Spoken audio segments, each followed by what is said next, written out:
The morning heat in Coral Bay already pressed down like a wet wool blanket.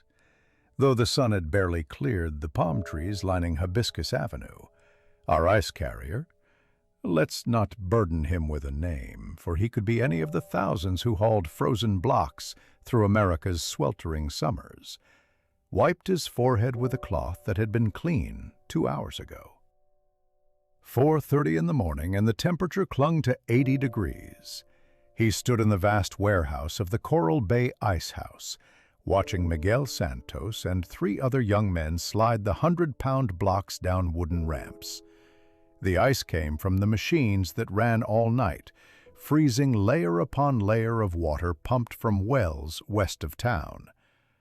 Not like the old days up north, his father had told him, when they cut ice from frozen lakes. Here in Florida, in the year 1926, ice was manufactured like everything else, though no less precious for being man-made. 30 blocks for the morning route, he counted in his head, though his English, after 12 years, still carried the weight of Polish consonants. The truck, a Ford Model T modified with an insulated box, waited outside, its wooden sides already darkening with moisture. The social geography of his route revealed itself in the order of delivery. First came Magnolia Street, where the lawyers and doctors lived in their Spanish-style houses with red tile roofs. Then Palmetto Drive, home to the merchants and bank managers. Finally, the cramped quarters near the docks where the fishermen and laborers made do with smaller blocks when they could afford them at all. By 6 o'clock, he was already at Mrs. Eleanor Whitmore's kitchen door. The widow emerged in her mourning dress, her face pinched with the permanent disapproval of someone who'd outlived 2 husbands and found them both wanting. £25 as usual, she declared, though she watched him like a hawk watches a mouse, counting every chip of ice that fell from his tongs. The ice carrier understood the mathematics of his trade.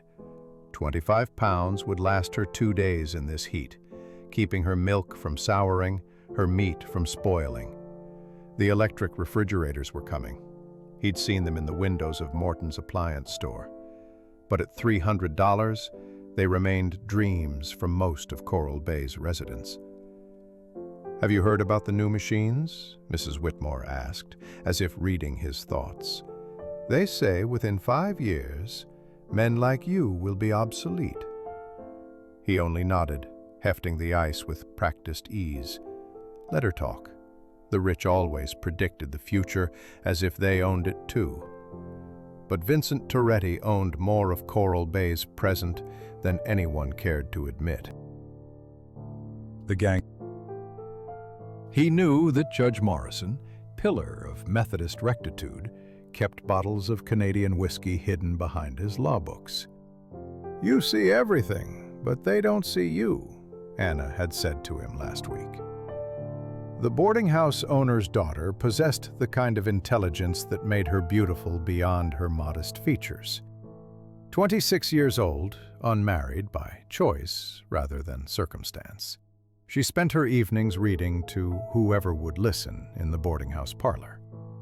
The ice carrier had become her most faithful audience, though he suspected she knew he understood only half of the English in those books.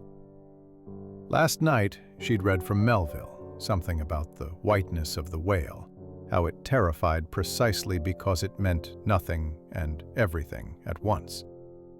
He'd thought about that as he'd fallen asleep in his narrow room. How ice was like that too, clear, pure, revealing nothing while preserving everything.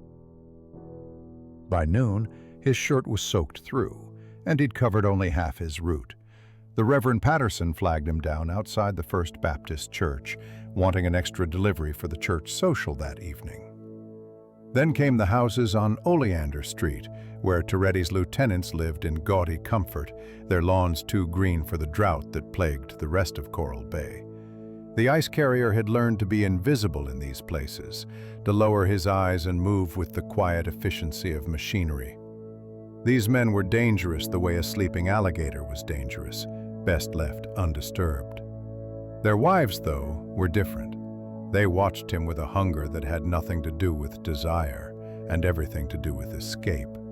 They saw his strong back, his freedom to move through the town, and envied him, even as they looked through him. The last delivery of his morning roots brought him to a shotgun shack near the colored section of town, though not quite in it. That invisible line that everyone knew and no one spoke about. The Dobson family wasn't on his official route, but their 8-year-old son burned with fever, and ice was the only thing that brought relief. "I can't pay you till Friday," Mrs. Dobson said, her voice thick with shame and gratitude. "Friday is good," he lied, knowing Friday would bring another excuse, another promise. It didn't matter. The ice was already stolen, in a sense, skimmed from the larger blocks, accounted for as meltage in his daily reports. The evening found him back at the boarding house, muscles aching in that satisfied way that told him he'd earned his rest. Anna sat in the parlor, a book open on her lap, waiting. 2 other boarders, an insurance salesman and a telegraph operator, sat in the corner, playing checkers and arguing about Babe Ruth's latest home run record. "Tonight we continue with Conrad," Anna announced, and the ice carrier settled into his usual chair. "Heart of Darkness seems appropriate for these hot nights." As her voice wove through the story of Marlowe's journey up the Congo, the ice carrier thought about his own rivers. The routes he traced through Coral Bay day after day, the currents of power and desperation that flowed beneath the town's respectable surface. Conrad wrote about the horror at the heart of civilization, but the ice carrier knew that horror lived in every town, frozen just beneath the surface, waiting for the right moment to thaw. Mrs. Whitmore's scream could have shattered crystal. It was June 15th, a Tuesday that started like any other until the widow's morning ritual of chipping ice for her lemonade revealed something that shouldn't have been there. A white gardenia, perfectly preserved in the center of the 25-pound block, its petals spread like an accusation. The ice carrier arrived to find half of Magnolia Street gathered in Mrs. Whitmore's kitchen. The flower lay on her zinc countertop, still frosted with ice crystals, impossible and undeniable. The widow herself sat in a chair, fanning herself with yesterday's newspaper. Her usual composure cracked like thin ice under spring sun. "It's a sign," whispered Mrs. Patterson, the Reverend's wife. "Joey Benedetto loved gardenias, always wore one in his lapel." Joey the Card Benedetto. Everyone knew the story, though few spoke it aloud. The gambler who'd crossed Vincent Toretti 2 years ago and ended up floating in the mangroves south of town. His body so bloated with seawater and decay that they'd identified him only by his gold tooth and the playing cards in his pocket. The murder remained officially unsolved, though everyone knew better than to ask questions. "Nonsense," declared Judge Morrison, though the ice carrier noticed how his hands trembled as he examined the flower. "Someone's playing a practical joke. Ice houses employ all sorts of riffraff these days." The judge's eyes found the ice carrier, standing in the doorway with his tongs and leather apron. Here it was, the moment when invisible became visible, when the man who moved through their lives like furniture suddenly bore the weight of their fears. "How long have you been delivering to this street?" the judge asked. 4 years, sir." The ice carrier kept his voice steady, neutral. He'd learned that accent could be weapon or shield, depending on how thick he laid it on. Today, he let just enough Polish through to seem harmless. Detective Hartley appeared in the doorway, pipe in hand, drawn by the commotion. Retirement hadn't dulled his instincts. His eyes took in the scene, the flower, the frightened faces, the ice carrier's careful posture. "Mind if I have a look?" The crowd parted for him. Hartley studied the gardenia with the methodical attention he'd once given to crime scenes. "The flower's fresh," he noted, "frozen no more than a day or two ago. You can tell by how the petals maintain their structure." "But how did it get inside the ice?" Mrs. Whitmore's voice pitched toward hysteria. The ice carrier knew the technical answer. Someone at the ice house had placed it there during the freezing process, when the water was only partially solid. But knowing how didn't explain why. And the why was what turned the morning into something strange and dangerous. "I deliver only what the ice house provides," he said carefully. "The blocks are sealed when I load them." This was true, though not the whole truth. He'd noticed Miguel Santos acting strangely lately, nervous, checking over his shoulder, sometimes disappearing during his shift. But the boy had a sick mother and hungry siblings. Whatever extra money he was making, the ice carrier wasn't going to be the one to cost him his job. The story spread through Coral Bay like water finding every crack in pavement. By afternoon, 3 different versions circulated. Joey Benedetto's ghost was sending messages from beyond, someone was threatening Toretti's enemies, or a disgruntled worker was sabotaging the ice house. Each theory carried its own weight of fear. The ice carrier continued his route, but now people watched him differently, some with suspicion, wondering if he was part of whatever scheme was unfolding. Others with a strange hope, as if he might be the messenger for some long-awaited justice. He kept his head down, lifted his blocks, collected his payments. At the Dobson house, where the sick child lay fevered, Mrs. Dobson grabbed his arm. "Is it true? About the flower in the ice?" "It's true. My grandmother used to say, 'The dead speak through water,'" she whispered. "Rivers, rain, ice, all the same to them. They use what they can." The ice carrier didn't believe in ghosts, but he believed in the living and their desperate need to make sense of senseless things. If Joey Benedetto's spirit helped them feel less helpless against Toretti's reign, who was he to argue? That evening at the boarding house, the parlor buzzed with speculation. The insurance salesman insisted it was a publicity stunt for the new refrigerators. "Make people distrust natural ice, see?" The telegraph operator had heard from his cousin in Miami about similar occurrences there, though the details grew more fantastical with each telling. Anna, alone, seemed uninterested in the gossip. She sat with her book, waiting for the noise to die down so she could read. When the ice carrier entered, she looked up with those intelligent eyes that seemed to see through his careful invisibility. "You know something?" she said quietly when he sat beside her. "I know many things. Which one interests you?" "The truth about the flower." He considered his words carefully. Anna had a quality that made him want to tell her everything. About Miguel's nervous behavior, about the chalk marks he'd noticed on certain ice blocks, about the way Toretti's wife had looked at him last week when he'd delivered ice to their mansion, her eyes holding secrets like stones at the bottom of a well. "The truth is usually simpler than people want," he said finally, "and more complicated than they can bear." She smiled, that slight upturn of lips that transformed her plain face into something memorable. "Conrad would agree with you. Shall we continue his story?" But before she could begin reading, a commotion outside drew everyone to the windows. 2 of Toretti's cars had pulled up in front of the boarding house, long black sedans that gleamed like beetles in the gaslight. The ice carrier's chest tightened.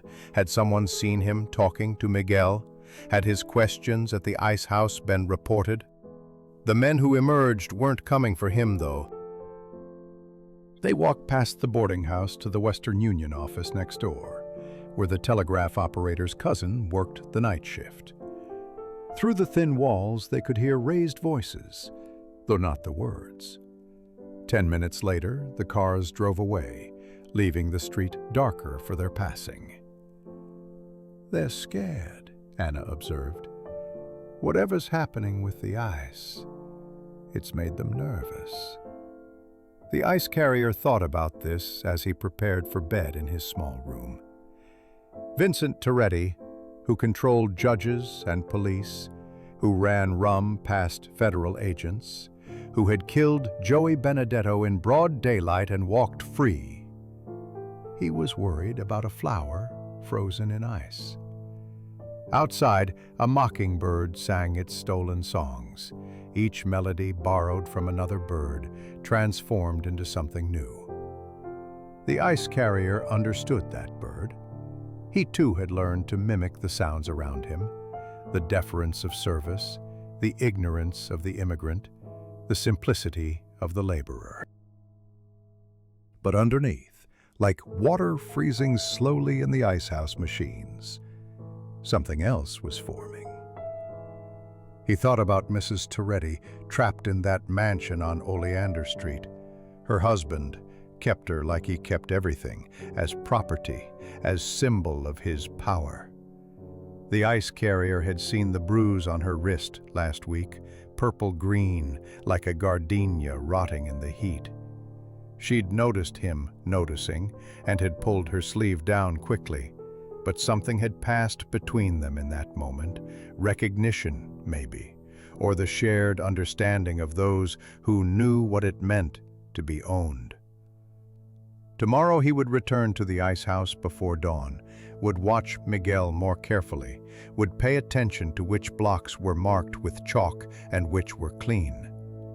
The mystery was beginning to reveal its shape, like objects becoming visible in melting ice. Someone was sending messages, using his route as the delivery system.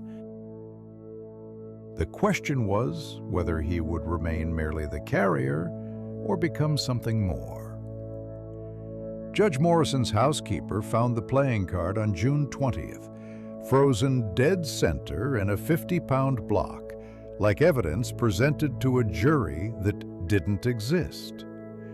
The 7 of diamonds caught the morning light through the ice, its red diamond pips looking like drops of blood suspended in crystal. The judge himself stood in his kitchen, still in his morning robe, staring at the card as if it might leap from the ice and accuse him directly. The ice carrier had arrived to find the judge already on his front porch, waiting. "You're going to explain this," Morrison said, his voice carrying the authority of 20 years on the bench, though underneath lurked something else. Fear, perhaps, or guilt seeking a target. "Sir, I only deliver. Don't give me that immigrant simpleton act."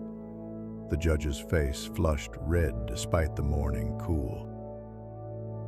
"Someone's orchestrating this, and you're either part of it or you know who is."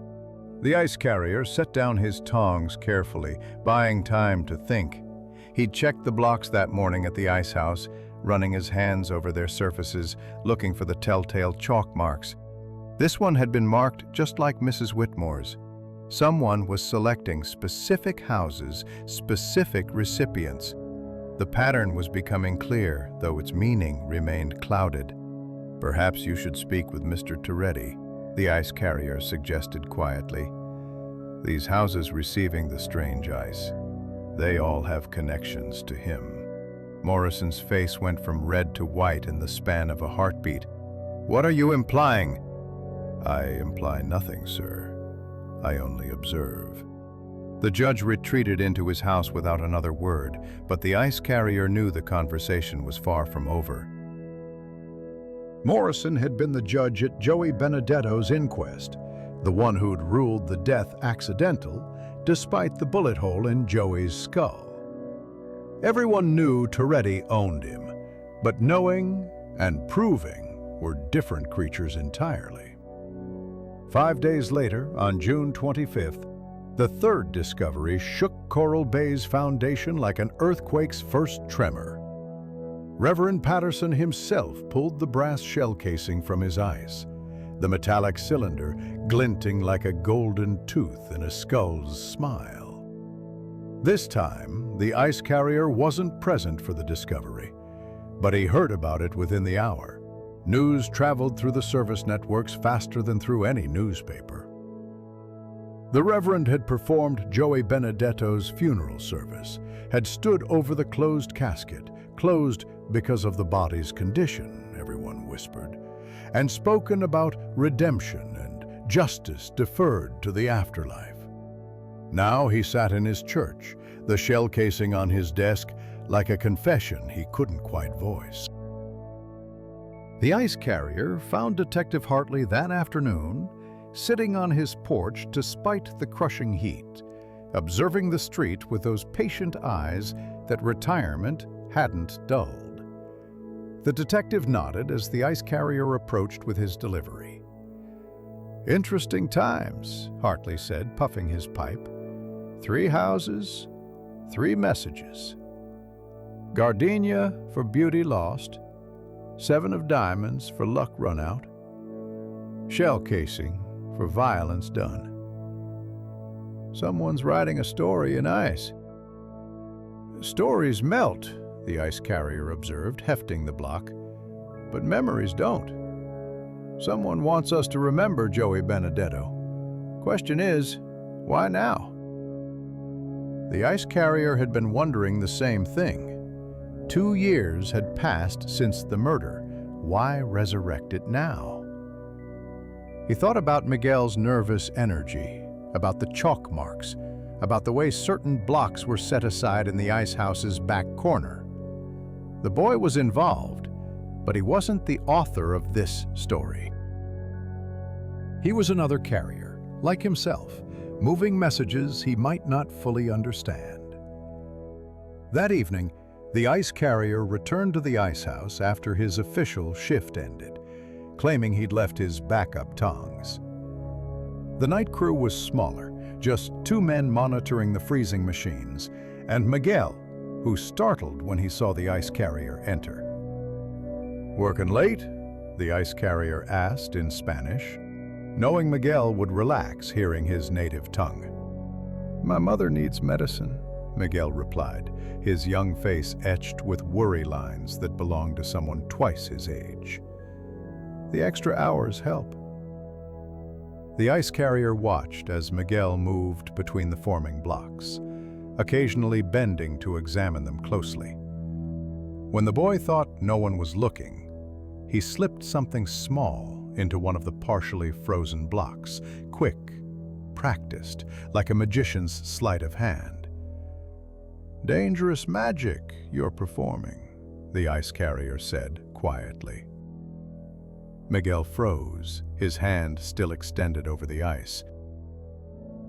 "I don't know what you mean. The chalk marks, the special deliveries. Someone's paying you to freeze those items, aren't they?" The boy's shoulders sagged with the weight of discovery. "Please, if I lose this job..." "I'm not here to cost you anything, but this game you're playing, it has stakes you might not see." Miguel looked around nervously, then stepped closer. "She pays me $20 for each one." $20! That's more than I make in 2 weeks. "She?" But Miguel had already said too much. He shook his head, backing away. "I can't. She said if I tell anyone, she'll make sure my family..." He stopped, but the threat hung in the air like humidity. The ice carrier understood. In Coral Bay there were different kinds of power. Toretti wielded his openly like a club. But there were other forces, subtle as water freezing slowly, expanding until it cracked whatever contained it. Walking back to the boarding house, the ice carrier passed the Flamingo Club. Music spilled from its doors, jazz that sounded like celebration and funeral at once. Toretti's men stood outside, checking everyone who entered, their presence a reminder of who owned the night in Coral Bay. But someone was challenging that ownership, using frozen water as their weapon, the ice carrier's route as their battlefield. He thought about the judge's fear, the reverend's guilt, Mrs. Whitmore's hysteria. All of them connected to Joey Benedetto's death, all of them receiving messages that said, someone remembers, someone knows. In the boarding house parlor, Anna was reading to herself, the others having retired early. She looked up when he entered, marking her place with a finger. "You look like a man carrying more than ice," she said. He sat heavily in his chair, feeling the day's weight in his bones. Ice is simple. It's the things frozen inside that complicate matters. The new discoveries have everyone talking. Mrs. Patterson thinks we're being warned. The insurance salesman believes it's Toretti himself, creating fear to maintain control. What do you think? Anna considered this, her eyes thoughtful. I think someone's tired of silence. Ice preserves things, but it also reveals them when it melts. Maybe someone wants the truth to thaw. The ice carrier thought about Miguel's frightened face, about the woman who was paying him to freeze evidence of an old crime. $20 per message. That was serious money. Desperate money. Someone with resources but not freedom, with knowledge but not power to use it directly. Sometimes, he said carefully, the most dangerous person is the one everyone overlooks. Anna smiled that knowing smile, like an ice carrier, or a wife trapped in a marble cage. He hadn't meant to say it, but Anna had that effect on him, drawing out thoughts he usually kept frozen. She tilted her head, studying him with those intelligent eyes that missed nothing. Mrs. Toretti, she said, not a question, but recognition. I've heard she hasn't left that house in months. They say he keeps her under guard, calls it protection. The ice carrier nodded slowly. Lillian Toretti, former nightclub singer from Chicago, married to Vincent for 3 years now. Beautiful, talented, and completely invisible except as an ornament at Toretti's side. But even ornaments could be weapons if properly applied. July 4th arrived with fireworks and suffocating heat, the kind that made even breathing feel like work. The ice carrier's morning route took him past Coral Bay Park, where families were setting up for the Independence Day celebration, though freedom seemed a relative concept in Toretti's domain. Red, white, and blue bunting wilted in the humidity, and children chased each other with rapidly melting ice chips, their laughter sharp as breaking glass. Detective Hartley's house was the ice carrier's third stop that morning. The detective waited on his porch, but this time he wasn't alone. A younger man sat beside him, lean, nervous, with a kind of hungry look that suggested he was running from something or towards something, maybe both. My nephew from Miami, Hartley explained, though his eyes said otherwise. Visiting for the holiday. The ice carrier understood. This was no nephew, but likely another detective or federal agent, drawn by the strange ice incidents that had set the whole town talking. He delivered the block without comment, but Hartley followed him to the truck. You've been delivering to the Toretti house for years, the detective said quietly. Ever notice anything unusual about Mrs. Toretti? She tips well, the ice carrier replied carefully. Always pays in cash. When did you last see her? The ice carrier pretended to think, though he knew exactly. 2 weeks ago, before the first gardenia appeared. She'd been standing at the window of the second floor, watching him unload ice for the kitchen. When their eyes met, she'd placed her palm flat against the glass, held it there for 3 seconds, then disappeared into the shadows of the house. Not recently, he said. Mr. Toretti's men usually handle the delivery now. Hartley nodded slowly, processing this information like ice melting into new shapes. Joey Benedetto was going to testify, he said suddenly. Federal case about rum running. He'd made a deal, but someone leaked it to Toretti. This was new information. Dangerous information. The ice carrier kept his face neutral, but inside, pieces were clicking together like ice blocks sliding into place. Joey hadn't just been a gambler who'd crossed Toretti. He'd been a potential witness. And the people receiving the frozen messages, the judge, the Reverend, Mrs. Whitmore, they'd all been at a dinner party at Toretti's house the night before Joey died. He knew because he'd delivered extra ice for the party, had seen their cars lined up like a funeral procession. After leaving Hartley's, the ice carrier made an unscheduled stop at the ice house.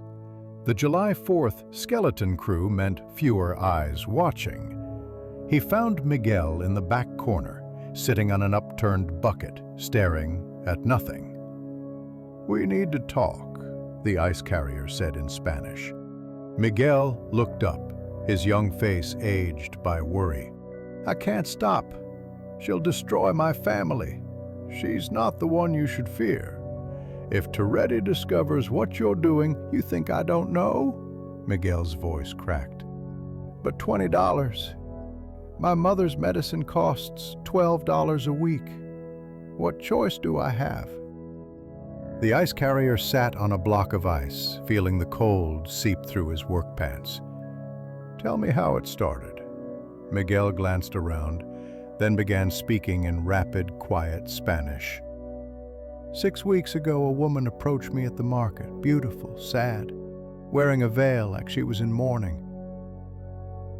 She knew about my mother's illness, about my siblings. She said she needed someone at the ice house, someone who could follow instructions without questions. She gave me $50 just to listen. "Mrs. Toretti." Miguel nodded miserably. She never said her name, but I knew. Everyone knows that face, that voice from when she used to sing.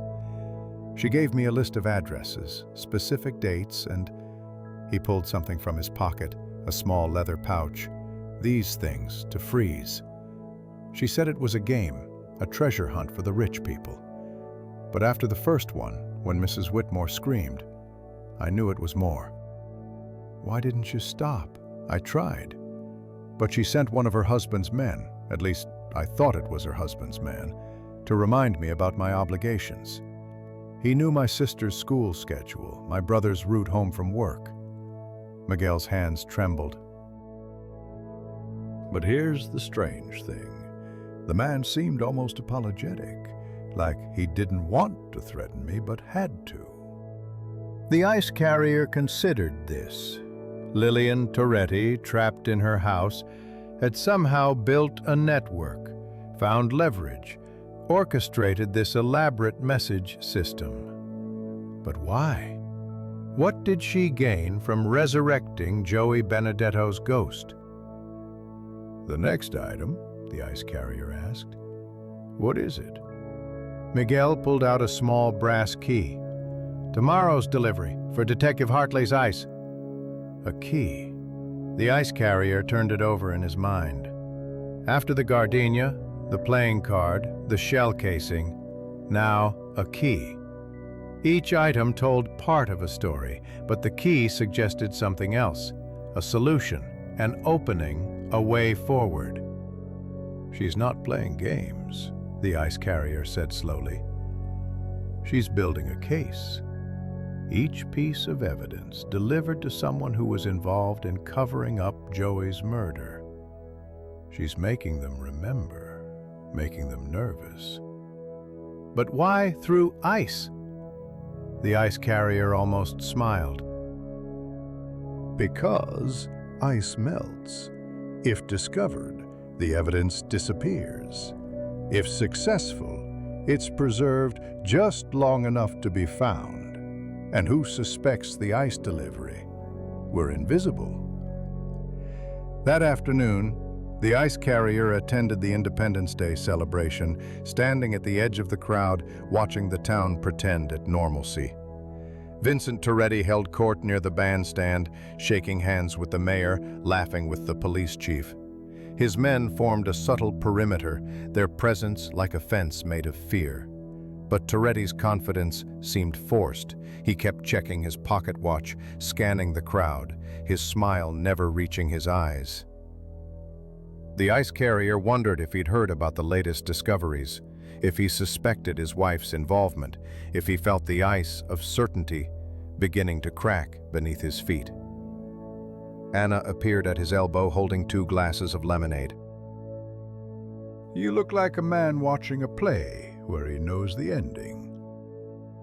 Not the ending, he replied, accepting the cold glass gratefully, but maybe the next act. Is it a tragedy or a comedy? In Coral Bay? Often both at once. They stood together, watching children chase fireflies as dusk approached, the first fireworks beginning to pop in the darkening sky.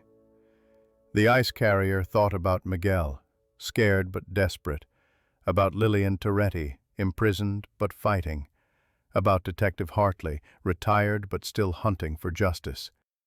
Everyone playing their part in a story that had started with a murder and might end with what? She's brave, Anna said quietly, and he knew she'd figured it out, at least partially. Anna had that kind of mind, making connections others missed. Using the only power she has left. Bravery and desperation often look alike. But you're going to help her. It wasn't a question.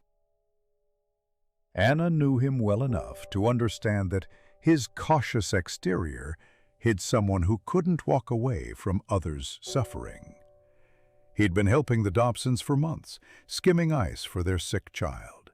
He had been protecting Miguel, even while knowing the boy was involved in something dangerous. And now, understanding Lillian Toretti's elaborate cry for help, he would find a way to ensure her messages reached their destinations. Helping her could mean crossing Toretti, he said. You've been crossing him every time you deliver free ice to the poor families. You just did it quietly. The ice carrier looked at Anna, really looked at her.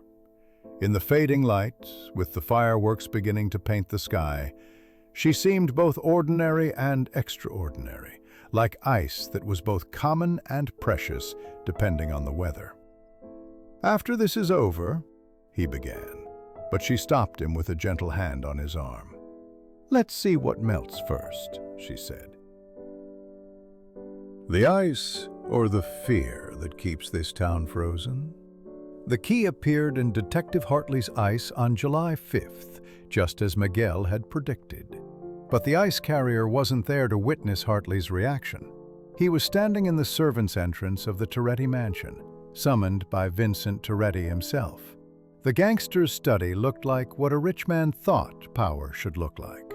Dark wood, leather-bound books never read, a globe showing an old world that no longer existed. Toretti sat behind his desk, examining an ice pick with the kind of attention usually reserved for weapons, which the ice carrier supposed it could be. You've been delivering ice to this neighborhood for 4 years, Toretti said, his voice smooth as motor oil. Never missed a day, never a complaint. Model worker. The ice carrier stood still, hands at his sides, playing the role of the simple immigrant. He'd learned that powerful men liked to feel superior. It made them careless. Yes, Mr. Toretti. So explain to me, Toretti leaned forward, why suddenly my neighbors are finding party favors in their ice blocks. I deliver what the ice house provides, sir. Sealed blocks. Toretti stood, walked around the desk, circled the ice carrier like a shark testing the water. You know what I think? I think someone's trying to send me a message, using my own neighborhood, my own people, trying to make them nervous, make them question my protection. There was truth in that, though not the way Toretti imagined. The ice carrier kept his expression blank, bovine, harmless. "I want you to watch," Toretti said finally. "Watch the ice house. Watch the workers. Someone's playing games, and I don't like games I don't control. You see anything unusual, you tell my man Roberto. There's $50 in it for you." $50, more than a month's wages. The ice carrier nodded slowly, as if considering. "I watch, Mr. Toretti." I have good eyes. I'm counting on it. Toretti returned to his desk, dismissal clear. Walking through the marble foyer toward the servants' exit, the ice carrier passed the main staircase. Lillian Toretti stood at the top, dressed in a pale blue that made her look like ice sculpture. Their eyes met for just a moment, and he saw everything there. Fear, determination, and something else. Hope, maybe, that her messages were getting through. Roberto, one of Toretti's lieutenants, escorted him out. "The boss is serious about this. You find who's behind it, there's more than $50 waiting." The ice carrier nodded, already planning how to misdirect suspicion while protecting Miguel. The boy was just a tool, but tools could be broken when they'd served their purpose. That evening, instead of going to the boarding house, the ice carrier waited outside the Western Union office until he saw Hartley's nephew exit. He followed at a distance, watching the man check over his shoulder repeatedly before entering a rooming house on the poor side of town. Federal agent, definitely. The key must have meant something significant to bring him here so quickly. Back at the ice house that night, the ice carrier found Miguel preparing another block. This time the item was a photograph, though the ice carrier couldn't make out the image before it was submerged in the partially frozen water. "This is the last one," Miguel whispered. "She said after this, I'm done." "Did she say why?" "She said the story would be complete, whatever that means." The ice carrier helped Miguel position the photograph, ensuring it would be centered when the block finished freezing. "The address?" "Judge Morrison again. She was specific. It has to be the morning delivery on July 15th. 10 days away. Whatever Lillian Toretti was planning, she was building to something. The ice carrier thought about the items so far. Gardenia, playing card, shell casing, key, and soon a photograph. Evidence of a crime, but presented like a ghost story, making everyone remember what they'd tried to forget. The next morning, he varied his route, stopping first at the Dobson house. The boy's fever had broken, but the family still needed ice. Mrs. Dobson met him at the door with tears in her eyes. "We're leaving," she said. "My husband found work in Georgia. We leave tomorrow." "That's sudden." She lowered her voice. "Mr. Toretti's men came by yesterday. Said our lease was up, even though we paid through August. Said it would be healthier for us elsewhere." The ice carrier understood. Toretti was clearing out potential witnesses, anyone who might talk to the wrong people. The fear was spreading, and frightened people made mistakes. He gave Mrs. Dobson an extra block, refused her payment. "For the road," he said. Georgia's hot this time of year. At Detective Hartley's house, he found the detective and his nephew in deep conversation on the porch. They stopped talking when he approached, but Hartley waved him over after he'd deposited the ice. "That key," Hartley said quietly. "It opened a safety deposit box at First National. Joey Benedetto's box, supposedly emptied after his death. But there was a second compartment, and inside..." He stopped, shook his head. "Let's just say someone's been very clever about preserving evidence." The federal agent studied the ice carrier with sharp eyes. "You know more than you're saying." "I know how to carry ice," the ice carrier replied. "How to keep things frozen until they're needed." "And sometimes," Hartley added, "knowing when to let them thaw is just as important." That afternoon brought unexpected rain, the kind of sudden Florida downpour that turned streets into rivers and sent everyone running for cover. The ice carrier took shelter under the awning of Morton's appliance store, where the new electric refrigerators stood in the window like monuments to the future. Mr. Morton himself stood beside him, also watching the rain. "Won't be long now," the shopkeeper said. "Another year, maybe two, and ice delivery will be history. Progress, they call it." "Everything ends," the ice carrier agreed. "The question is, what comes after?" "You're philosophical for an Iceman." "Ice teaches patience, and patience teaches philosophy." Morton laughed, but it was nervous laughter. He too had received ice recently, though no strange discoveries yet.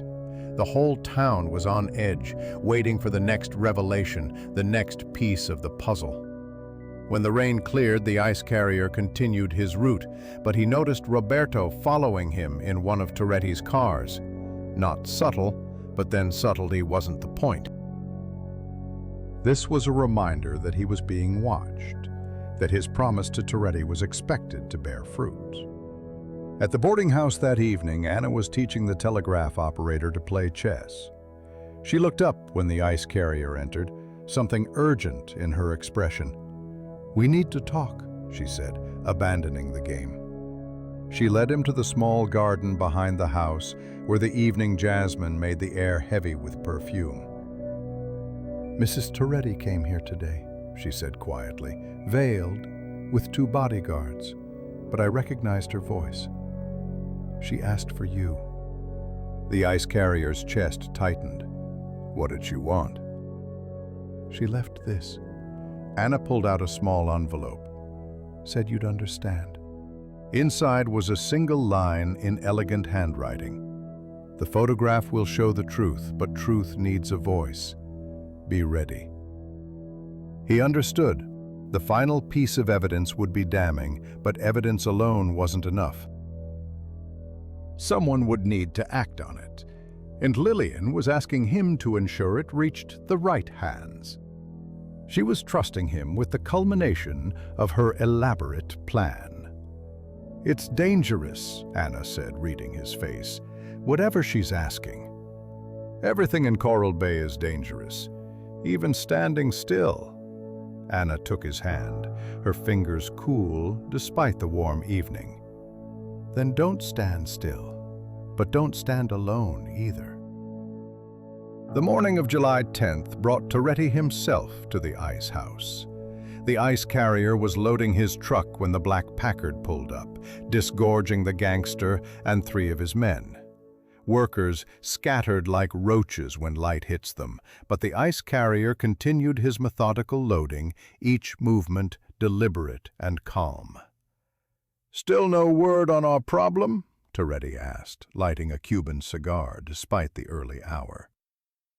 "I watch, Mr. Toretti. The workers, they're all scared. Nobody wants trouble. Scared is good. But someone's not scared enough." Toretti walked among the ice blocks like a general inspecting troops. "My wife hasn't been feeling well. Doctor says she needs quiet, rest. I'm sending her to a sanitarium up north for her health." The ice carrier's hands never paused in their work, but his mind raced. Lillian was being removed from Coral Bay, probably permanently. The photograph wouldn't be delivered for 5 more days. Would she even be here to see her plan completed? "That's unfortunate," the ice carrier said carefully. "The heat, it's hard on delicate constitutions." Toretti studied him with those flat eyes that had watched men die without flinching. "You know what I think? I think my wife has been reading too many novels, getting ideas. Women's minds, they're not built for complex thoughts. Makes them hysterical. Roberto laughed on cue, but the ice carrier heard the edge beneath Toretti's casual misogyny. He suspected his wife's involvement but couldn't prove it. The sanitarium was his solution. Remove her from the equation entirely. After Toretti left, Miguel approached, trembling like a leaf in a hurricane. "Did you hear? She's being sent away. What if she tells them about me? What if—" "She won't." The ice carrier gripped the boy's shoulder. "She gains nothing from exposing you. But we need to be more careful. The photograph. It's still set for the 15th?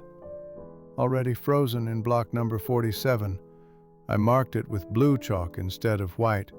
Thought it might be less obvious." Smart boy. The ice carrier made a mental note of the number. 5 days to figure out how to ensure that block reached Judge Morrison while Toretti's men watched everything. That afternoon, his route took him past the Flamingo Club, where preparations were underway for a large event. Banners announced a midsummer gala for July 15th, the same day the photograph would be delivered. Not a coincidence, the ice carrier suspected. Lillian had planned this like a chess master, every piece moving toward a single moment. At the boarding house that evening, he found an unexpected visitor. Detective Hartley, sitting in the parlor with Anna, both of them silent when he entered. "We need to discuss the 15th, Hartley said without preamble. "The federal boys are planning something. That photograph, they know about it." The ice carrier sat heavily, feeling the weight of conspiracy settling on his shoulders. "How?" "Mrs. Toretti managed to get word out." "Don't ask me how. That woman has resources her husband never suspected." "But here's the thing. They need the photograph to surface publicly, undeniably. If it just disappears into federal hands, Toretti's lawyers will claim it's fabricated. So Judge Morrison needs to find it," Anna said, understanding immediately. "Find it and react in front of witnesses." "Exactly, and there'll be plenty of witnesses." Morrison always hosts a breakfast for the city council on the 15th of each month. Very public, very proper. The ice carrier considered this. "His ice delivery is always at 7 in the morning. The breakfast starts at 8. "Then we need to make sure Block 47 reaches in," Hartley said, despite whatever interference Toretti might arrange. They spent the next hour planning, but the ice carrier's mind kept drifting to Lillian Toretti, soon to be locked away in some northern sanitarium, her elaborate revenge plot hanging by threads of ice and timing. She'd known this might happen, he realized. That's why she'd moved up the timeline, why the photograph was the last piece. She was racing against her own imprisonment. On July 12th, everything nearly unraveled. Roberto caught Miguel marking blocks with chalk, demanded an explanation. The ice carrier happened to be there, collecting his morning load. "It's my system," he said quickly, stepping between Roberto and the terrified boy. "I asked him to mark the blocks. Different weights for different routes. More efficient." Roberto's hand moved to the gun under his jacket. "You didn't mention any system to Mr. Toretti." "He didn't ask about my methods, only results." For a long moment, violence hung in the air like humidity before a storm. Then Roberto laughed, a sound like ice cracking. "You're smarter than you look, Iceman. But smart can be dangerous in Coral Bay." After Roberto left, Miguel collapsed against the wall. "I can't do this anymore. I'm going to run. Tonight. My family." "Running now makes you look guilty. 3 more days. Then you take your family and disappear." The ice carrier slipped him $20, half his savings, for the journey. After the 15th. That evening, the ice carrier found a surprise waiting at the boarding house. A letter slipped under his door. Expensive paper, feminine handwriting. By the time you read this, I'll be gone. They're taking me tomorrow morning. But the story must be told complete. The photograph shows Vincent at Joey's murder. He wanted to be there, to watch, to make sure it was done right. His pride was always his weakness. Judge Morrison was there too, in the background, along with 2 police officers. Make sure it's seen. Make sure they can't deny it. And thank you for being what Vincent never was. A good man who carries more than his load. L.T.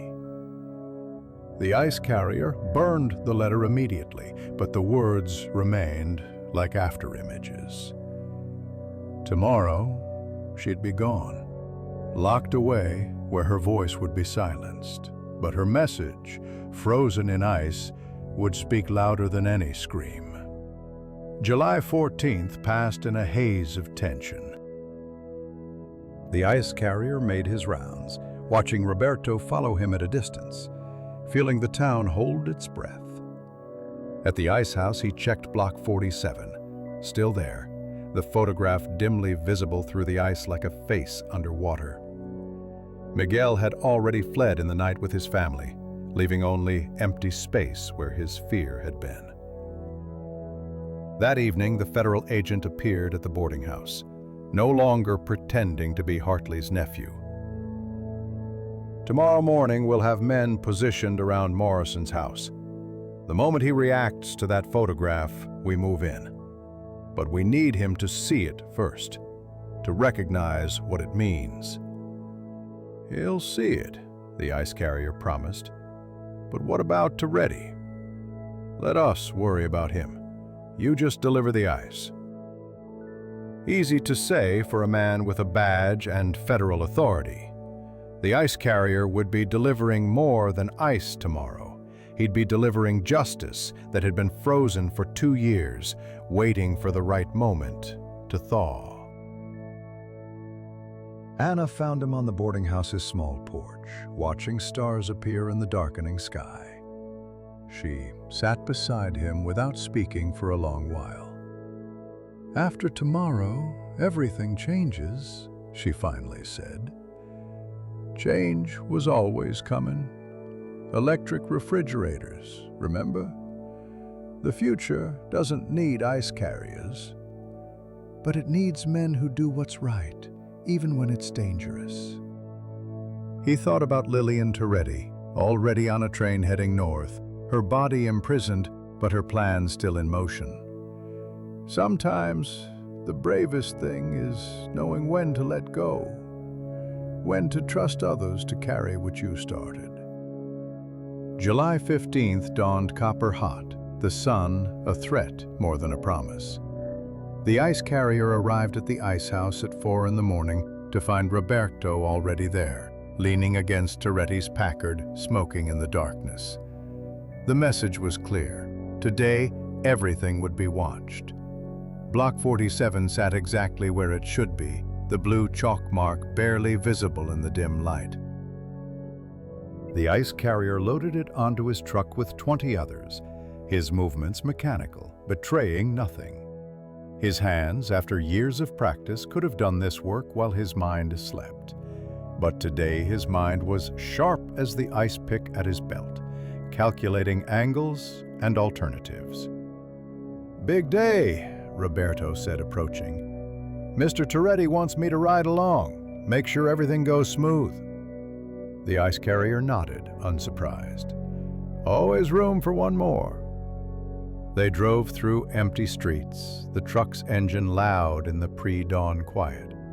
Roberto sat with his hand near his gun, trying to look casual, but radiating tension like heat from pavement. The ice carrier took his usual route, no deviations, nothing to suggest this day was different from 1,000 others. At 6:30, they reached Magnolia Street. Mrs. Whitmore's house first, as always. She emerged in her wrapper, hair still in curling papers, disappointed when her ice contained nothing but frozen water. The ice carrier felt Roberto relax slightly. Just another delivery day. But as they approached Judge Morrison's house, the ice carrier saw what he'd been dreading. 2 more of Toretti's cars parked on the street. The judge's breakfast guests were arriving early, but so were Toretti's men, positioning themselves like chess pieces around a king. "Popular morning," Roberto observed, his casualness forced. The ice carrier pulled up to the service entrance as usual. Judge Morrison's housekeeper waited, but behind her stood the judge himself, nervous sweat already beading despite the early hour. Through the kitchen window, the ice carrier could see men in suits gathering in the dining room, the city council. But also some faces he didn't recognize. Federal agents, he hoped, though they looked like any other bureaucrats. "£50, as usual?" the ice carrier asked, though he knew the standing order. Yes, Morrison said impatiently. "Hurry up! I have guests." The ice carrier returned to the truck, aware of Roberto watching, of Toretti's men positioned on the street, of unknown eyes behind windows. Block 47 sat in the middle of the load. He reached for it, then hesitated. Roberto had moved closer, hand definitely on his gun now. "Problem?" Roberto asked. "This one has a crack," the ice carrier said, running his hand along Block 47. "Might break during delivery. Let me get another. Looks fine to me, just deliver it."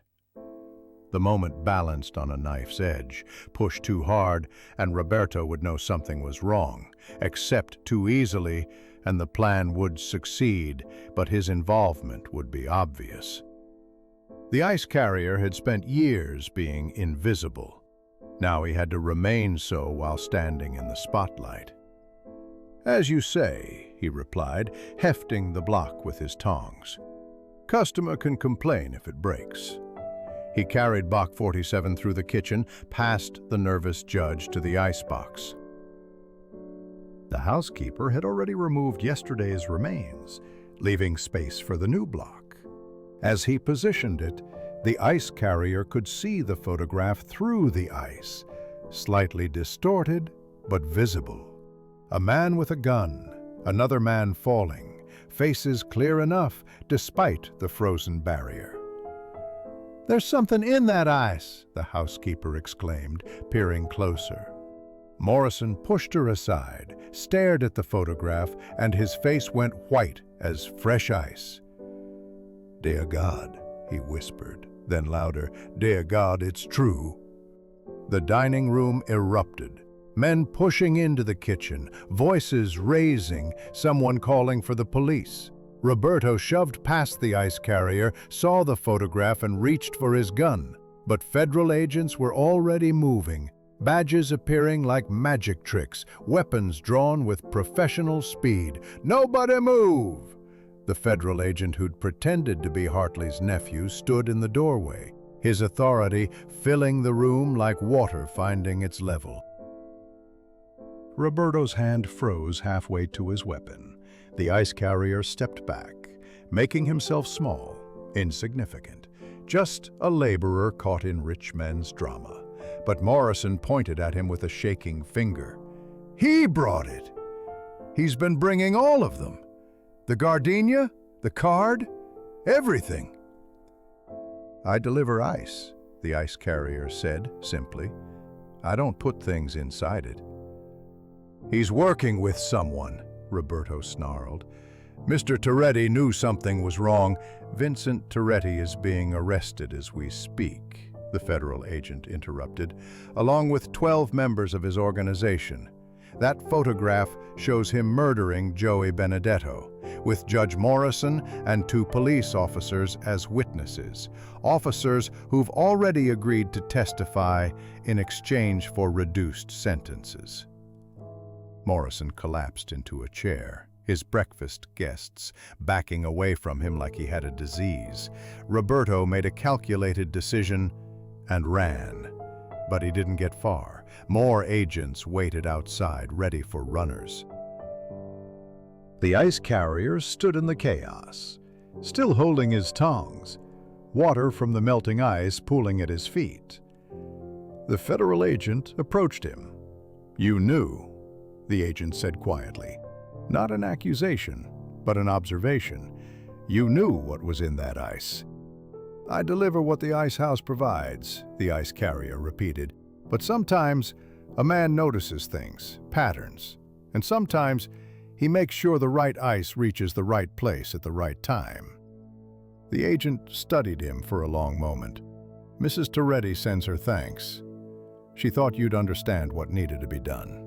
So, they'd been in contact with Lillian all along. The ice carrier wondered if the sanitarium story had been cover, if she was already in federal protection, finally free of her husband's golden cage. He hoped so. She'd earned her freedom with patience and planning that would have impressed any ice carrier. "What about the boy, Miguel?" the ice carrier asked. "Safe. We moved his family 2 days ago." "He'll testify about the payments, the threats, minor charges, probably suspended sentence." Relief flooded through the ice carrier like cool water. He'd worried about Miguel, about the boy paying for adult crimes. Detective Hartley appeared in the doorway, no longer retired, his badge on his belt. "Quite a morning," he said to the ice carrier. "Quite a summer, actually." "Ice melts," the ice carrier said. "Secrets thaw. It's the nature of things." By noon, Coral Bay had transformed. Federal agents swarmed the Flamingo Club, Toretti's mansion, the houses of his lieutenants. The ice carrier continued his route. People still needed ice, perhaps more than ever on such a heated day. But now they looked at him differently. Some with suspicion, wondering what else he knew. Others with a newfound respect, recognizing him as more than just the invisible man who brought their ice. At the boarding house that evening, Anna waited with cold lemonade and warm bread. The other boarders peppered him with questions, but she shooed them away, creating a circle of quiet in the storm. "You did a brave thing," she said. "I delivered ice. Others did the brave things." She smiled that knowing smile. Lillian Toretti planned it all. But plans mean nothing without people to execute them. You could have looked away, could have let Roberto stop that delivery, could have protected yourself, and lived with the knowledge that I let fear win. The ice carrier shook his head. Some things are heavier than ice blocks. Through the window, they could see federal cars still patrolling the streets, see neighbors gathering to gossip about the day's events. Coral Bay was changing, the old order melting like ice in summer heat.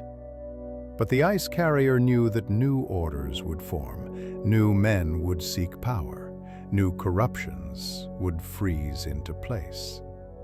It was the nature of towns, of people, of life itself. Constant freezing and thawing, preservation and revelation. The knock came at 2 a.m, 3 days after Toretti's arrest. The ice carrier woke instantly, a skill learned in the old country where midnight visitors rarely brought good news. Through his window, he saw not police cars, but a single figure standing in the boarding house garden. He dressed quickly and slipped outside. The man waiting for him was unexpected. Thomas, Toretti's own driver, a quiet Negro man who'd always nodded politely during ice deliveries but never spoke. Now he stood with his cap in his hands, twisting it like he was wringing out bad memories. "We need to talk," Thomas said, his voice deeper than the ice carrier had imagined, "about what comes next." They walked to the empty lot behind the boarding house, where moonlight turned everything silver and strange. Thomas lit a cigarette with shaking hands. "My brother was Marcus Williams," he said finally. "Maybe you heard of him." The ice carrier had. Marcus Williams had been a numbers runner who'd tried to start his own game, cutting into Toretti's territory. They'd found him in the harbor 2 years ago, just weeks before Joey Benedetto's murder. "I've been driving for Toretti since then," Thomas continued, "watching, listening, waiting. When Mrs. Toretti started her plan with the ice, I knew. She didn't know I knew, but I helped where I could. Made sure she could meet with certain people, delayed her husband when she needed time. Why tell me this now?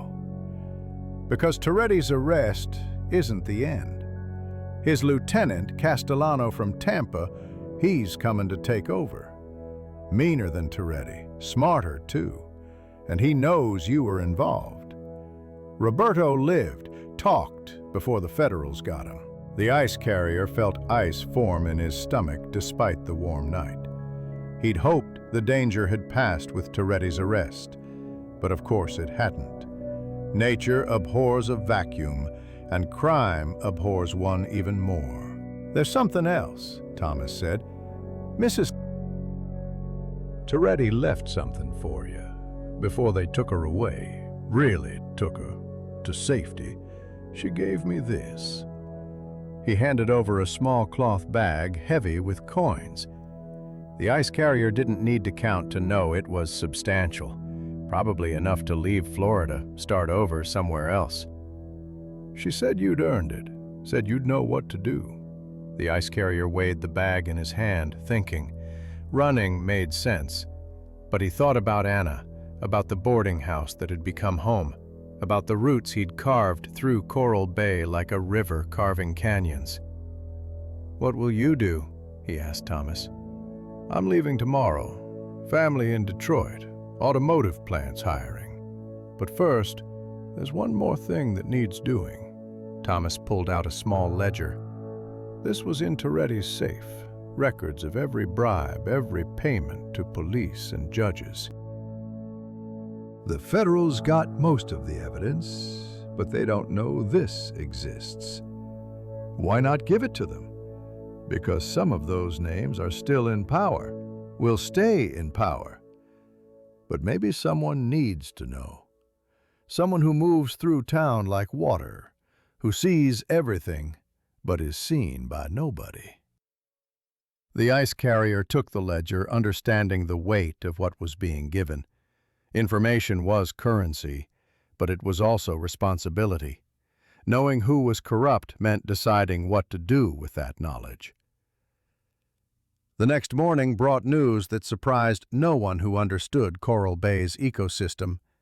Judge Morrison had suffered a heart attack in federal custody, dead before he could testify. 2 police officers had been transferred to other districts, their testimonies suddenly less crucial. The machinery of justice was working, but like all machinery, it could be adjusted, slowed, redirected. At the ice house, the ice carrier found unexpected chaos. The owner, Mr. Henley, stood arguing with a man in an expensive suit. Not a federal agent, but a lawyer, the kind whose shoes cost more than most people's monthly rent. "The Toretti estate has claims on this business," the lawyer was saying. "Loans that must be settled." Henley's face was red as a boiled crab. "Those loans were paid. I have receipts. Receipts can be questioned. Unless you'd prefer to settle this quietly." The ice carrier understood. Castellano was moving fast, using legal pressure where illegal methods were too dangerous. The ice house would be his within a week, giving him control over a legitimate business to wash his dirty money. That afternoon, his route took him past the Toretti mansion, now wrapped in federal tape like a crime scene gift. But something was off. A side door stood open, shadows moving inside, despite the property being officially sealed. He parked the truck and approached carefully. Inside, he found 3 men loading boxes into a cart. Not federal agents, but Castellano's people, recovering whatever the initial raid had missed. They were so focused on their looting that they didn't notice him until he was already backing away. "Hey!" one of them spotted him. "The Iceman!" He ran, not toward his truck, but into the maze of service alleys he knew better than anyone. Behind him, footsteps pounded, but the ice carrier had advantages. Knowledge of every shortcut, every loose board in every fence, every dog that would bark, and every one that wouldn't. He lost them near the docks, doubling back through a fish market where the smell alone would discourage pursuit. But he knew this was temporary. They'd found him once, they'd find him again. At Detective Hartley's house, he found the detective packing boxes of his own. "Federal witness protection," Hartley explained. "My testimony's too valuable to risk." "They're moving me tonight." "Then this needs to move with you," the ice carrier said, producing Thomas's ledger. "Names, dates, amounts, everything Toretti knew about corruption in Coral Bay." Hartley flipped through it, whistling low. "This is dynamite. Half the city council, the police chief, 2 federal judges." He looked up. "Where did you get this?" "It found its way to me, like ice finding the shape of its container." "Come with me," Hartley said suddenly. "The Federals can protect you too. You've earned it." The ice carrier thought about the offer. Safety, a new life, freedom from looking over his shoulder. But then he thought about Anna, about the families who depended on him for affordable ice, about Miguel returning someday to find everyone gone. "My route's not finished," he said simply. That evening he found Anna in the garden reading by lamplight. She looked up as he approached, and he saw she already knew. About the danger, about his choices, about everything that was coming. "I spoke with Thomas before he left," she said. "He told me about Castellano." "I should leave. Being near me puts you at risk." "Being alive puts us at risk." She closed her book. "I've been thinking about what you said, about ice melting and secrets thawing, but you forgot something. Water doesn't disappear when ice melts. It just changes form, becomes rain, rivers, clouds. The truth is like that too. It doesn't vanish just because one form ends." She stood, moved closer to him. "Castellano thinks you're just an ice carrier. Let him think that. Be water, shapeless, necessary, impossible to grasp. And if he comes for me anyway, then we'll face that together. The boarding house needs an assistant manager. The owner's been asking me to find someone reliable, someone who knows about preservation, about keeping things fresh." She smiled. "The pay is not much, but it includes room and board, and evening readings from better books than Conrad." The ice carrier looked at her, this plain woman with extraordinary perception, offering him not just shelter, but partnership. In the distance he could hear sirens, federal agents making more arrests, or perhaps Castellano's men sending their own messages. Change was coming to Coral Bay like a hurricane, inevitable and transformative. August 1st arrived with federal agents swarming the Flamingo Club at dawn. The ice carrier watched from his delivery route as they led Vincent Toretti out in chains. the gangster's usual swagger replaced by something smaller, defeated. The man who'd ruled Coral Bay through fear looked almost ordinary in the morning light, just another criminal heading to federal prison. But Castellano's shadow had already fallen across the town. The ice carrier noticed it in small things. Protection payments resuming at the shops, familiar faces disappearing, new men with Tampa accents taking positions at the docks. The king was dead, but the kingdom's structure remained. That morning, the ice carrier made his decision. He accepted Anna's offer, moving his few possessions into a small room behind the boarding house office. If Castellano's men came looking for the ice carrier at his old quarters, they'd find only empty space and dust. The ice house had changed, too. Mr. Henley was gone, bought out or forced out, replaced by a manager who smiled too much and asked too many questions. The new man watched the ice carrier with particular interest, noting his routes, his timing, his interactions with other workers. "You're the one who delivered the special ice," the manager said on the ice carrier's second day under new management. It wasn't a question.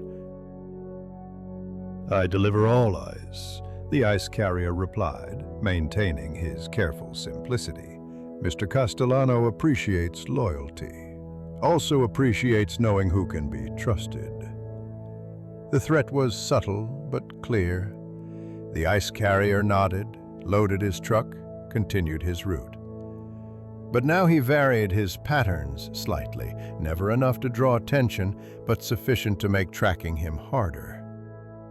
"Water finds its own path," Anna had said. He would be water. On August 5th, unexpected salvation came from an unexpected source. Mrs. Patterson, the Reverend's widow, her husband had died of shame or stress, depending on who told the story, approached him during a delivery. "I know what you did," she said quietly, "with the ice, with Mrs. Toretti's messages. My husband left papers, confessions. He was weak, but he wasn't evil. He wanted to make things right, but didn't know how." She handed him an envelope. "For your troubles. And there's more. I'm selling the house, moving to my sister's in Georgia. But I want someone to know. Castellano has a weakness. He's superstitious, terrified of curses, of the evil eye. His grandmother was a strega, a witch in the old country. Use that how you will." The envelope contained $200, enough to run, enough to fight, enough to choose. The ice carrier added it to Lillian Toretti's gift, building options like ice forming layer by layer. That evening, Detective Hartley appeared at the boarding house one last time before entering witness protection. He looked older, worn by the weight of what he knew. "They got enough to put Toretti away for 20 years, he said. "But Castellano's smart, keeping his distance from anything actionable." "Evil men often are," the ice carrier replied. "There's something else. Mrs. Toretti, Lillian, she's safe. New name, new life in California. She wanted me to tell you she's learning to sing again. Said you'd understand." The ice carrier did understand. Like ice melting and reforming, she'd transformed from trapped wife to avenging angel to free woman. Her voice, silenced for so long, would fill rooms again, though different rooms in a different world. After Hartley left, Anna found the ice carrier in the garden, sitting among the jasmine that bloomed despite the heat. "You're planning something," she said. It wasn't accusation, just observation. "Castellano won't leave me alone. I know too much, even if I can't prove anything. And running means leaving others to suffer what I escape. So maybe it's time for another ghost story." The Reverend's widow gave me an idea. Over the next week, Strange things began happening at Castellano's new operations. Ice delivered to his clubs contained small items, not evidence this time, but old country symbols. A Santos medal in one block, a piece of coral to ward off the evil eye in another, a sprig of rue which every Italian grandmother knew repelled curses. The ice carrier wasn't alone in this campaign. Thomas had left friends behind, men who'd also lost brothers and sons to gangster wars. They helped place the items, spread the whispers. "Joey Benedetto's curse," they said. "His mother was a strega, put a curse on anyone who profited from her son's death." Superstition was a powerful force in communities built on old-world foundations. Castellano's men, many fresh from Sicily or Naples, understood curses in their bones. They began making signs against the evil eye, carrying protective charms, avoiding certain streets where Joey had walked. Castellano himself tried to laugh it off, but the ice carrier had seen him touching the horn pendant at his neck, the cornicello that protected against malediction. Fear, once planted, grows like ice crystals in freezing water, spreading, connecting, creating patterns that weaken the whole structure.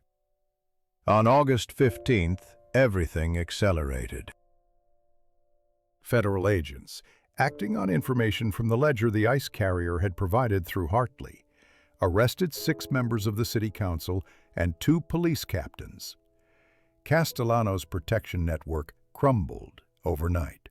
Without bought officials, his operations became vulnerable.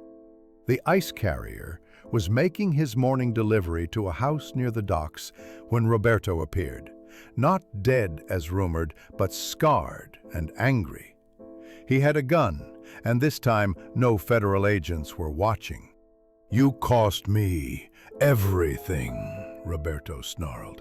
"Mr. Toretti's in prison, my reputation's ruined, and now Castellano thinks I'm bad luck because of that curse nonsense."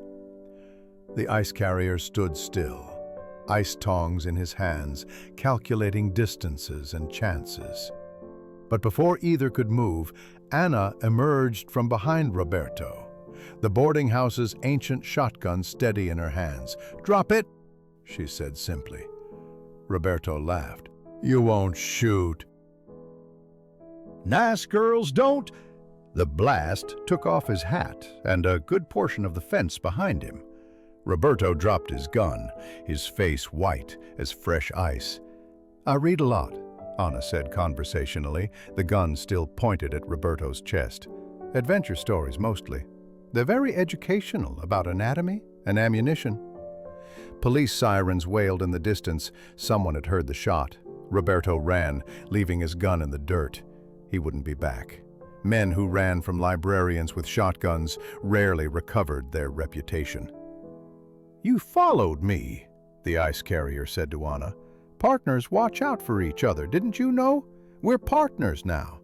In the boarding house business, the ice delivery business, and apparently the supernatural curse business." By August 20th, Castellano had retreated to Tampa. The combination of federal pressure, lost protection, and his own men's superstitious fears had made Coral Bay too expensive to hold. Other gangsters would come, eventually, but for now the town could breathe. The ice carrier stood in the ice house, watching new blocks form in the freezing machines. Mr. Henley had returned, older and warier, but determined to rebuild. He'd offered the ice carrier a promotion, route manager, overseeing all deliveries. "You've earned it," Henley said. "After everything that happened, you're the only one people trust." It was strange, the ice carrier thought, how visibility and invisibility could switch places. He'd spent years being unseen, and that invisibility had let him help destroy Toretti's empire. Now, seen and recognized, he had different power. The power of trust, of community respect, of being known as someone who did right when it mattered. 3 weeks had passed since Castellano's retreat to Tampa, and Coral Bay had settled into something resembling peace.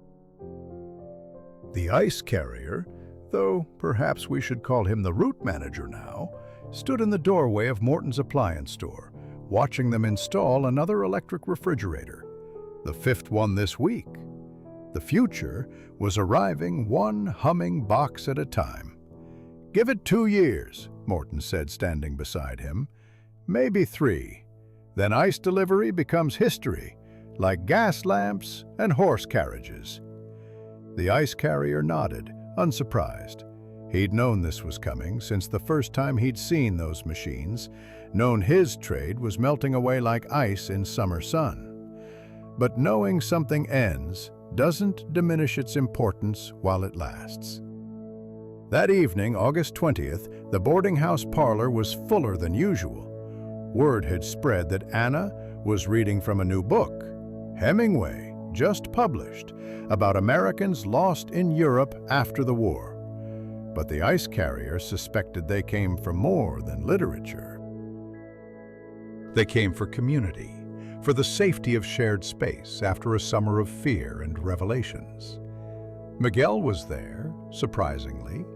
He'd returned just that morning with his family, thinner but steadier, his testimony given and his conscience lighter. He sat in the corner, his mother beside him, both of them listening to Anna's clear voice reading about Spanish sunshine and wounded people trying to find meaning in meaningless times. "You're back," the ice carrier said during a break, approaching the young man. "The federal men said it was safe now, and my mother missed the heat. Chicago was too cold, even in summer."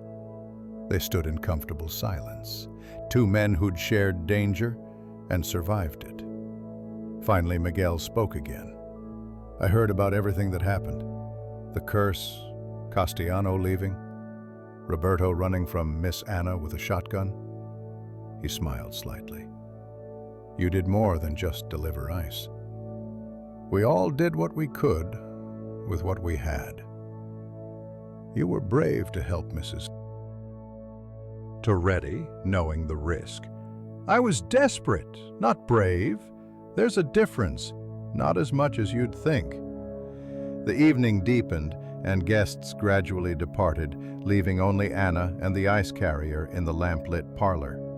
She closed the Hemingway novel, marking her place with a ribbon. "He writes about people destroyed by war," she said. "But we had our own war here, didn't we?